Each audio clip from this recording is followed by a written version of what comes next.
Olá, pessoal! Na aula de hoje nós vamos conversar sobre o caminho a seguir dentro dos conceitos da ética.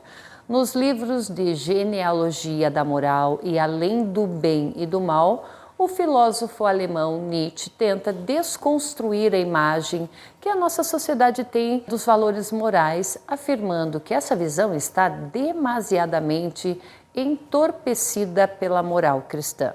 Segundo o filósofo, a gênese dos valores morais ela tem data certa de nascimento, apesar de parecerem algo que sempre foi dado ou esteve aí. Então o filósofo ele também fala do peso da escolha por uma ou por outra ação que pode implicar o bem ou o mal, mas faz questão de deixar claro que esse peso moral que é considerado correto hoje, nem sempre foi aceito ou até valorizado pela sociedade. Segundo Nietzsche, os valores morais vigentes na modernidade enfraquecem e desvalorizam o que há de mais fortalecedor no ser humano, a sua natureza animal. A ética é o que diz respeito à ação quando ela é refletida e pensada. A ética ela preocupa-se com o certo e com o errado, mas não é um conjunto simples de normas de conduta como a moral. Ela promove ali um estilo de ação que procura refletir sobre o melhor modo de agir que não abale a vida em sociedade e também não desrespeite a individualidade dos outros. Em Ética Prática, o filósofo australiano Peter Singer, ele destaca e refuta 4 pontos que ele considera que não se aplicam à ética, apesar das pessoas insistentemente considerarem tais pontos características do que seria a ética. Peter defende que ética não é um conjunto de normas em relação ao sexo, isso cabe à moral, pois a primeira é uma questão individual que se afeta a sociedade. Então diz respeito também a uma má conduta do indivíduo e não ao sexo em si. Os mesmos problemas de má conduta de um indivíduo em relação ao sexo, ele pode ser aplicados ao ato de dirigir um carro, por exemplo.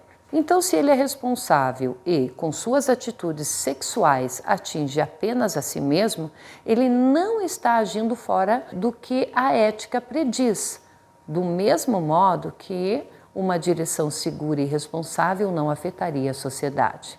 Então, o filósofo ele defende sim que não se trata de uma abstração teórica. Pensar que a ética é utópica porque a maioria das pessoas não agem de acordo com ela, isso é falso. Se não for aplicável na prática, não há o porquê dela existir. Então, a ética é uma prática reflexiva que deve nortear as ações cotidianas dos indivíduos, tanto em contextos religiosos quanto fora deles. Então, ela não é dotada de sentido apenas em contextos religiosos, como alguns acreditam. E, por último, a ética também não é relativa. Ela é ao contrário da moral, que é subjetiva. A ética ela tenta expressar ali um conjunto de práticas que devem ser consideradas corretas por toda a sociedade. Apesar de haver um contexto de ação individual, o indivíduo ético ele deve procurar fazer o que é correto. E isso não é um traço subjetivo e individual, mas ele está dentro de um contexto. A ética é, portanto, a reflexão moral acerca da ação. A ética é que vai garantir as ações das pessoas, a correção moral, sendo que muitas vezes uma ação moralmente ética não pode se enquadrar na moral de uma determinada sociedade. Então, olha só um exemplo: se um país que segue a lei islâmica, uma mulher comete adultério, ela pode ser condenada à morte por apedrejamento. Isso faz parte da moral daquela sociedade, mas não é eticamente correto. Então, se em uma situação hipotética alguém salva uma mulher prestes a morrer daquela maneira, essa pessoa está atentando contra a moral, mas está agindo certo de acordo com a ética.